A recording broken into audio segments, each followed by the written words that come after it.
30 Days of Kidnapping by Hyperintrovert on AR3. Chapter 8, Day 3, Part 2. Damien's day started normal. Well, normal for him. As usual, he woke up at 6, precisely, trained for an hour, had breakfast, and went to school. The usual, nothing new at school, the same idiot teachers and students. So why could he not shake the feeling of that something was going to happen? Why did he feel as if he was in a fight? Was this because of the clone? Because even though they tried to track the clone with the CCTV, they still managed to lose him? Was Damien feeling unsettled because they could not find anything on the clone? Nothing on the League of Shadows, nothing in LexCorp, nothing at all. They couldn't find any trail, paper or otherwise. With all of them working on this, they should have found something. Damien didn't like it, and apparently the idiots at school could pick up on the fact that he was in a bad mood and were leaving him alone. Must be their survival instinct. He needed to do something, but what? How could he help?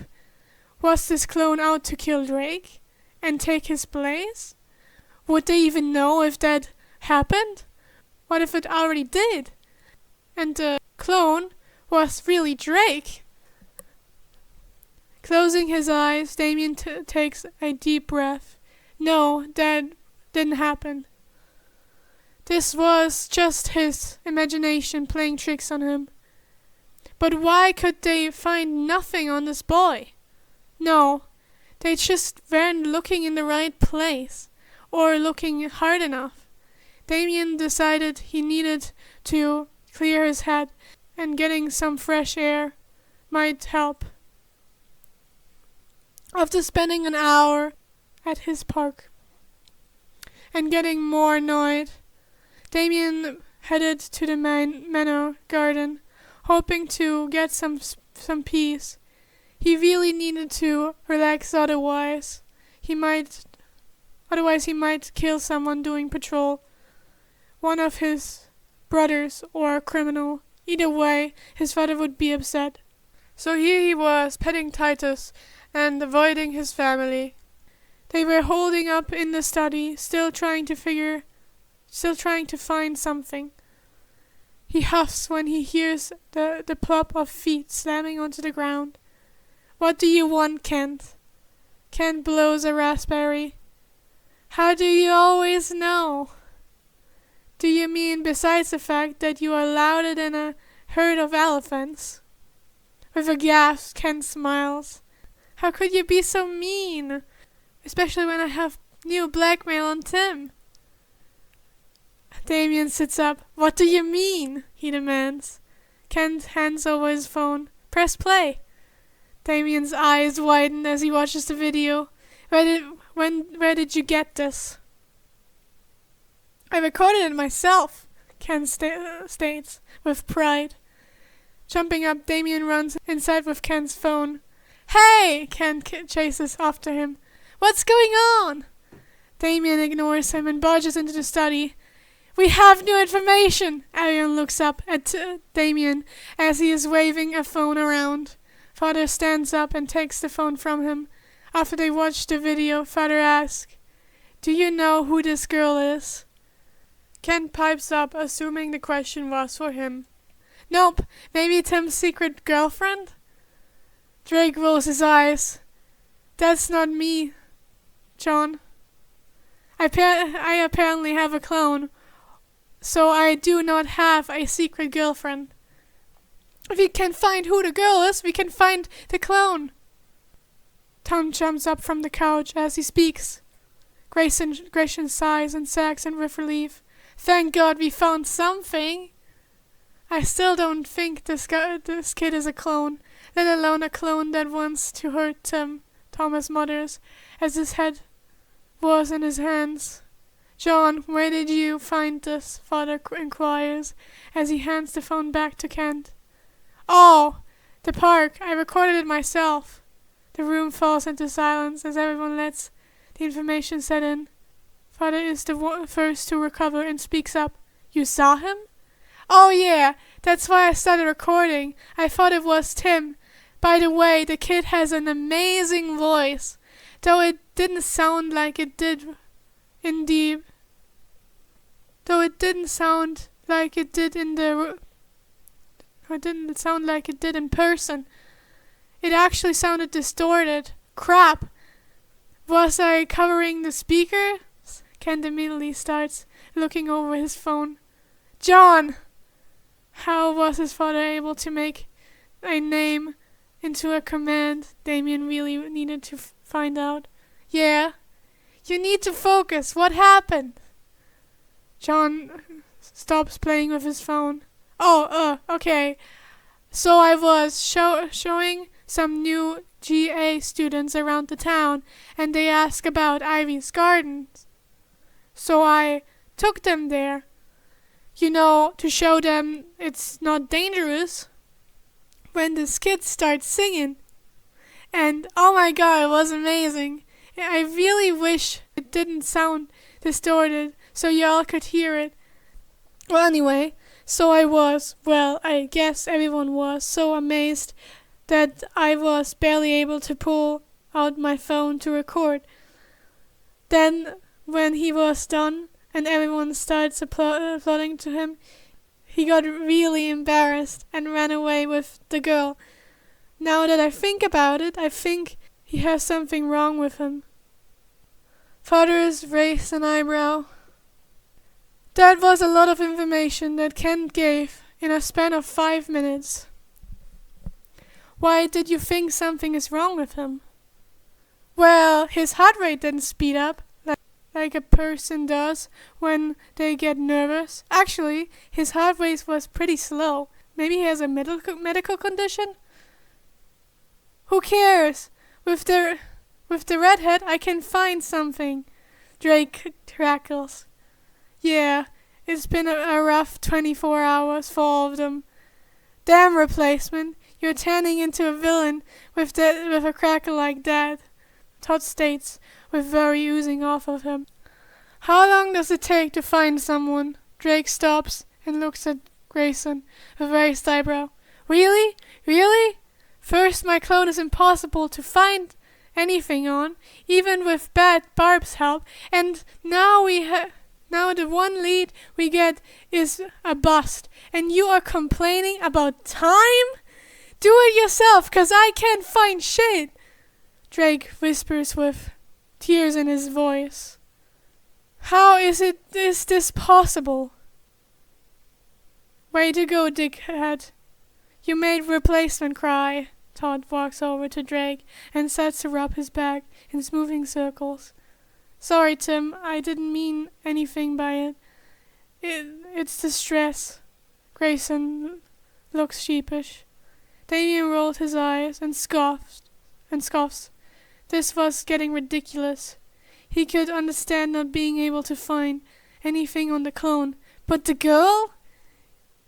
He did not like it, even more so when factoring in that all of them could find out everything on anyone, including the League of Shadows. Not finding anything on the girl was cause for concern. Thomas looks up from his phone. Well, she is not from Gotham. What makes you say that? Brown asks, as she slips from her drink. Well, I feel like I'm stating the obvious, but we would have found her if she was. Todd snorts. Oh yes, Gotham is so flooded with tourists. Todd snaps, his mouth shut as soon as the words leave. Everyone gets quiet when Drake whispers, "We have tourists for the month." No, there is no way any of those crazies have kids, Todd cries out. Grayson sighs. Jason, they most likely do. Todd makes a face at that. Gross. Todd makes a face at that. Gross. Father sighs, rubbing his face. We are most likely looking for a ghost scientist's daughter. Grayson snorts. Maybe that is why she is so good at ghosting us. Everyone groans at that. Drake looks over at Grayson. Really? You have a humor of a 2-year-old. Grayson starts pouting. None of you know humor. Damien raises an eyebrow at that. He still does not see how that was supposed to be funny, nor why the rest of the family would be disgusted by Grayson's humor. Was Grayson somehow making lewd jokes? If so, what was this? What was ghosting? And how was it lewd? English was a confusing language. Todd rolls his eyes. You just suck at humor. Grayson puffs up. Punning is an art form. Then it is an art form you suck at. Grayson gasps. Damien! Todd and Drake snort while Brown yells, Burn! Father presses his finger in a tight line as his shoulders start shaking. Thomas looks at Damien. I never knew you were such a comedian. Damien rolls his eyes. Can we get back to the subject? Who is this girl? Everyone jumps when they hear Cass speak. Jazz Fenton. Father looks at her. How do you know her? And when did you get back from the center? Don't know her. A few minutes ago. Father hums. How do you know her name and face? Ghost Hunter's daughter. Fenton. Why does that sound familiar? Father runs his hands through his hair. Todd rolls his eyes. You're crazy cousins! Grayson and Drake both groan as Father sighs. Right, they're always complaining about the Fentons. Cass nods. Odd. Damien was confused. He didn't know Father had cousins. Who is Odd, Cass? Bee's cousins or the Fentons? Drake crosses his arms over his chest. Both. Cass smirks. Elder Fenton's Odd. How so? They are here for the convention, yeah? Grayson sits on one of the tables. Todd rolls his eyes. Well, that's how. I'm going to have to say otherwise, Tim spoke, as he was typing on the computer. They are the founders on Ghost Ectobiology? Anyways, they are the founders on ghost stuff, and have been at it for a long time, over 30 years. There's a lot on them. Oh, they have a police file. Okay, so replacement is going to be busy for a while. At least we finally have a lead, Brown cheerily pipes up. Well, while Tim is working on this, the rest of us need to head out on patrol, Father commands. When they returned from patrol, they found Drake hitting his head on the table while Alfred was trying to stop him. Alfred, what happened? Father asked with worry. Alfred sighs. Master Tim... Adopted! Drake yells. Something told Damien this was going to be good. Clearing his throat, Alfred continues. Found his clone. Was adopted by the Fentons. His name is Daniel James Fenton. He was adopted when he a few weeks old.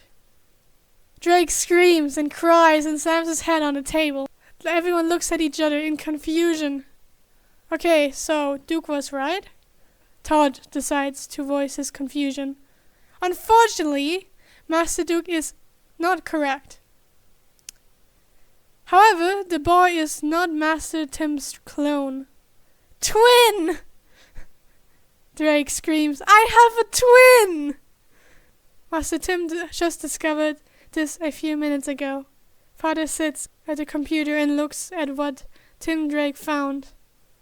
Daniel, Elliot, Alpha Me, Drake. The Drakes apparently gave him up for... He closes his eyes and takes a breath. They said he had health issues. Drake screeches, "He didn't!" Tim. Bruce sighs. Apparently, Daniel was the second-born, and the Drakes didn't want him because he was 5 minutes younger. Drake kept letting out strangled cries and screams. Not one of them even thought for a second about making fun of him for this. They all knew he was going through a lot. The fact that he had a twin, the fact that his parents gave the twin away, the fact that Drake wouldn't have been so alone as a child. Todd tries to calm Drake down. Hey, on the bright side, Drake snaps at Todd. Bright side? Yeah, at least he was raised in a loving and non-abusive home. What? Came from everyone. Well, if your parents gave him up for being young, then how do you think they would have treated him if they kept him? Drake falls silent at that and turns pale. So I am the only one who thinks it's odd that his initials spell dead. Really, Dick? Thomas glares at Grayson. What? They do! How do I kill dead people? Drake states with a seriousness Damien has never seen from him. Thomas smirks.